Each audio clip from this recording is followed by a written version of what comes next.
Il y a vraiment beaucoup de ponts au Canada qui sont maganés. Puis quand je dis beaucoup, là, c'est 40% de tous les ponts au pays. Là-dedans, il y en a qui sont proches de leur fin de vie et il y en a d'autres qui l'ont dépassé. Mais le gouvernement fédéral n'est pas en mesure de dire lesquels parce qu'il n'a pas fait de classement pour déterminer ceux qui sont le plus mal en point. Les ponts, s'ils s'effondrent, il y a des morts, il y a des blessures, c'est sérieux. Ce qui l'inquiète, c'est que les changements climatiques vont empirer l'état de nos ponts. Dans son laboratoire, grâce à des simulations, il est en mesure de déterminer la durée de vie des infrastructures. Au lieu d'avoir un pont de 75 ans, tu vas avoir un pont de 40 ans. À 40 ans, il faut faire des réhabilitations majeures. C'est sûr que l'effondrement d'un pont, c'est vraiment le pire des scénarios et les chances que ça arrive, ça reste assez faible. Mais devoir fermer un pont pour le réparer, ça peut avoir des conséquences majeures. Le maire de Saint-André-Avelin, en Outaouais, en sait quelque chose. Pendant les inondations de 2019, la municipalité de plus de 3000 habitants a été coupée en deux. Donc les résidents, les pompiers, les ambulanciers devaient parcourir des dizaines de kilomètres en plus pour se rendre d'une rive à l'autre. C'était un jour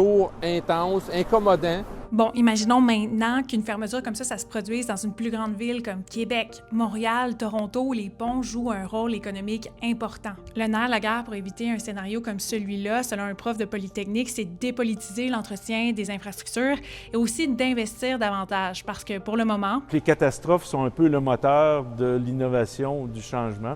Donc, c'est difficile de convaincre les gens de payer d'une façon préventive. Si vous voulez en savoir plus sur le sujet, vous pouvez aller lire le reportage complet de ma collègue Estelle Côté-Sroca sur notre site web.